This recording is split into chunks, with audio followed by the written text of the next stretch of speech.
Bonjour et bienvenue dans Pensée des temps présents.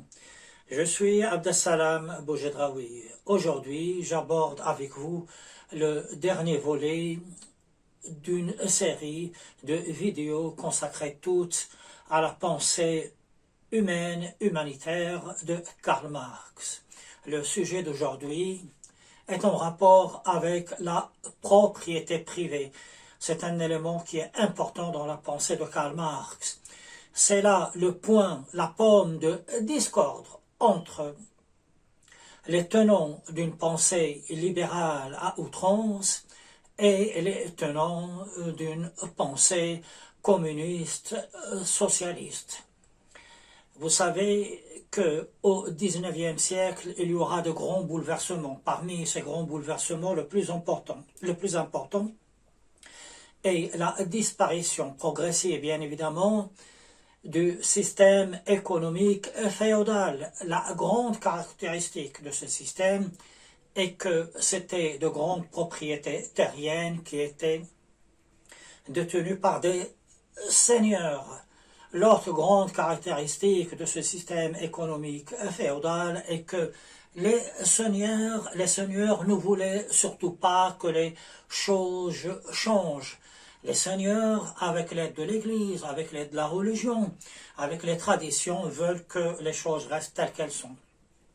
Et avec l'avènement du système capitaliste qui est détenu par la bourgeoisie, tout va changer. La bourgeoisie, elle, au contraire, a intérêt à ce que tout soit bousculé et que tout change. Et on peut dire qu'en l'espace de quelques dizaines d'années, la bourgeoisie va apporter plus de changements et de bouleversements que l'ancien système féodal en plusieurs siècles. C'est pour vous dire l'importance de ces grands bouleversements du XIXe siècle. Au XIXe siècle, donc industrialisation, vous le savez très bien, mais surtout apparition de deux modes de pensée. D'une part, un mode de pensée basé sur le libéralisme qui a pour credo l'enrichissement, deuxièmement, la propriété privée. Et de l'autre côté, la pensée de Karl Marx, des communistes, des prolétaires, par la suite, interdiction de la propriété privée. La propriété privée est l'élément au centre de ce grand débat qui va agiter ce XIXe siècle.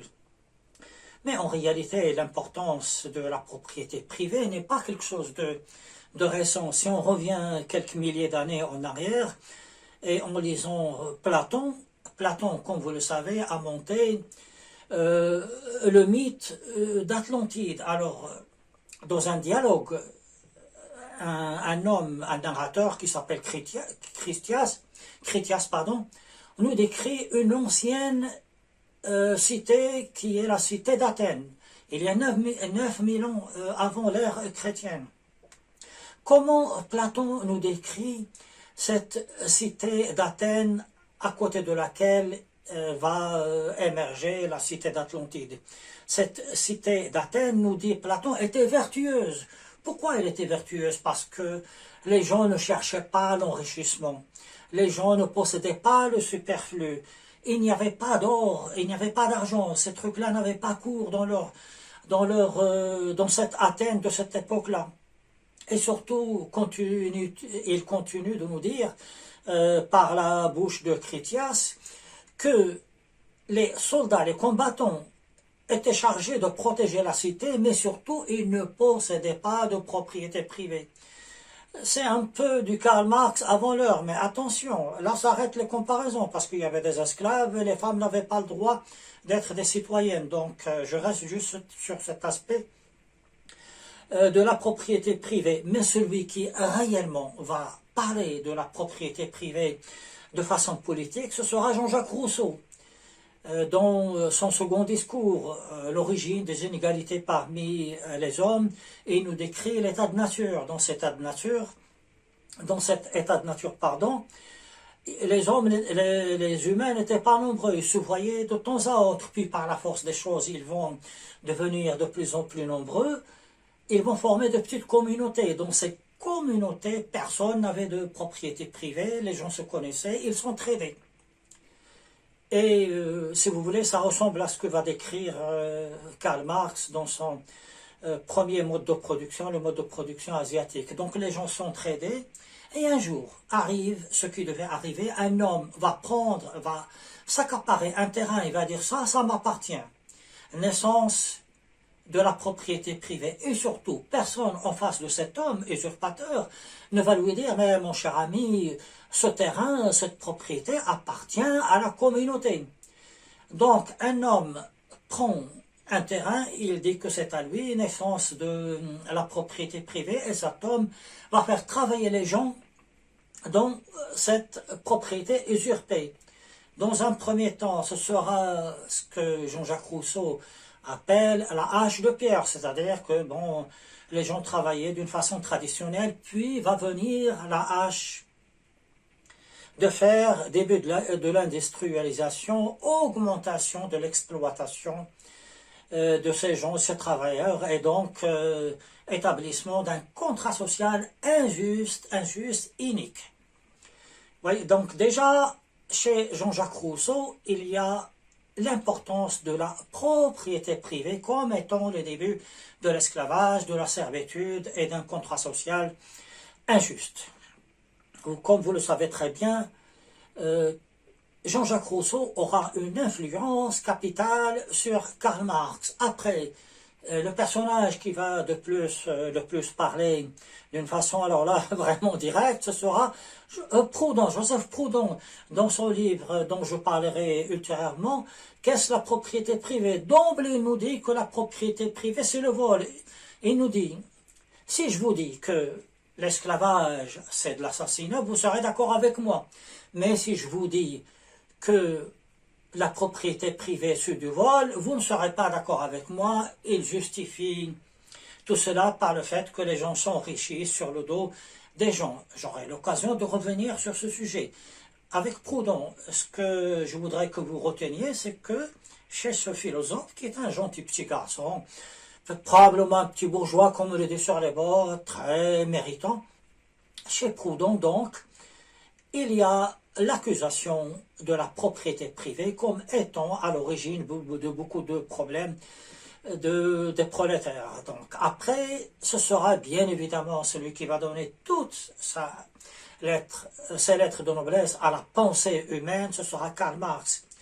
Alors pourquoi Karl Marx et les autres s'en prennent à la propriété privée? Alors on va rester juste sur Karl Marx. Mais que nous disent les tenants du libéralisme? Je vous rappelle qu'il s'agit essentiellement, j'en ai déjà parlé dans de précédentes vidéos, il s'agit surtout de David Ricardo et d'Adam Smith. Qu'est-ce qu'ils nous disent? Leur credo est enrichissez-vous et enrichissez-vous et surtout enrichissez-vous par l'intermédiaire de la propriété privée. Et ils disent, d'ailleurs, qu'est-ce qu'ils disent? Ils avancent le fait que lorsque le bourgeois, le capitaliste va s'enrichir, cette prospérité va gagner comme mue par une main invisible, elle va se propager vers les autres, qu'elle va enrichir de même. Alors là, ça va faire bondir Karl Marx, qui leur dit, mais écoutez les amis, ce que vous dites, c'est pas vrai. C'est une belle opinion, mais ce n'est pas vrai. Pourquoi? Parce que quand vous dites que les prolétaires vont s'enrichir, vous dites faux. Les prolétaires, au contraire, ils sombrent dans la misère. Ils travaillent dans des conditions de précarité. Ils sont comme la proie à des accidents du travail, avec des invalidités. Ils meurent aussi très jeunes. Alors Karl Marx le dit, ben mon ami, vous vous plantez. Pourquoi Karl Marx, je le répète, on veut la propriété privée? Pourquoi?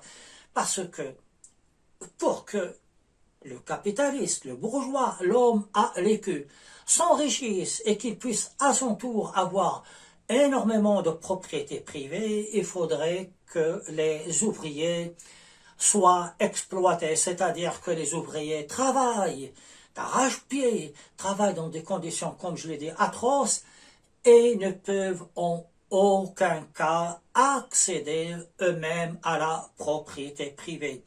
Le fruit de leur travail permet aux autres d'avoir la propriété privée, mais pas eux-mêmes. Alors pour Karl Marx, c'est quelque chose d'injuste, quelque chose qu'il faudrait renverser. Alors pour Karl Marx, vous dites, il s'adresse aux capitalistes. Il leur dit que vous tremblez de peur et vous tremblez d'émotion et vous êtes dans l'indignation quand je dis que nous voulons abolir la propriété privée. Et à aucun moment cela ne vous chagrine de priver pratiquement 99%, là j'exagère peut-être, de la propriété privée. Ce sont les prolétaires. Dans ces conditions, la propriété privée, ce n'est pas nous qui l'avons abolie, c'est vous, les bourgeois, qui l'avez abolie. C'est pour ça que Karl Marx, en ce sens, va faire beaucoup de conférences, beaucoup de réunions, des colloques, la première internationale, il va écrire le manifeste du Parti communiste qui sera vraiment un best-seller, même de nos jours, pour affirmer ses idées quant à cette propriété privée qui est, comme je l'ai dit, le point de discorde, la pomme de discorde entre les tenants d'un libéralisme à outrance et les tenants d'un socialisme, pourquoi pas, disons-le, à outrance aussi. Karl Marx est très lucide, il sait très bien que pour arriver à un résultat sans propriété privée, le chemin est très long. Première étape, il faut d'abord convaincre les prolétaires eux-mêmes. Ce n'est pas gagné. D'avance, les prolétaires, ils sont tellement ancrés dans leurs conditions humaines de prolétaires qu'ils ont du mal à s'en sortir. Mais surtout, il sait que même le gouvernement, même l'État, n'est qu'un porte-parole de la bourgeoisie et de cette classe libérale à outrance. Et après l'aventure de 1870, la Commune de Paris et le massacre des communards, il sait très bien que s'il veut que ses idées triomphent, il doit passer par l'élimination de l'État. Attention, il n'y a chez Karl Marx aucun désir de violence, il veut que ça se fasse par les moyens légaux. D'ailleurs, c'est ce qu'il cherche avant tout. C'est en ce sens, il est le contraire des communistes comme Lénine ou Trotsky ou Staline. Si je devais résumer l'idée principale de Karl Marx, l'enrichissement et la propriété privée acquise par les hommes qui possèdent les écus, par les capitalistes, par les bourgeois, est strictement illégitime parce qu'elle est basée avant tout sur l'exploitation d'êtres humains qui, eux, vivent dans la misère, n'ont qu'un salaire, mais alors tellement maigre qu'il ne leur permet que de vivre en tant que prolétaires et de se produire et de ne produire que des prolétaires. Je crois que vous avez très bien saisi l'idée générale que je voulais vous transmettre. Avec la vidéo d'aujourd'hui, je finis donc une partie de Karl Marx. Je reprendrai ultérieurement une série de vidéos consacrées à ces grandes théories économiques. Le prochain sujet, je ne peux vous dire ce que ce sera parce que moi-même, je ne sais jamais à l'avance quel sujet je vais traiter. D'ici là, je vous dis, portez-vous bien et je vous recommande quand même de continuer. Je vous le dis honnêtement, il faudrait continuer à prendre des précautions contre le Covid. Ne croyez pas que la partie est finie. Si vous pouvez, allez vous faire vacciner. Moi-même, j'ai eu mes 2 doses de vaccin. Je ne représente aucun danger, je l'espère, hein. Pour les autres, je ne suis pas un porte-parole du gouvernement, je ne suis pas non plus un communiste. À bientôt et merci, c'est toujours un plaisir de m'adresser à vous.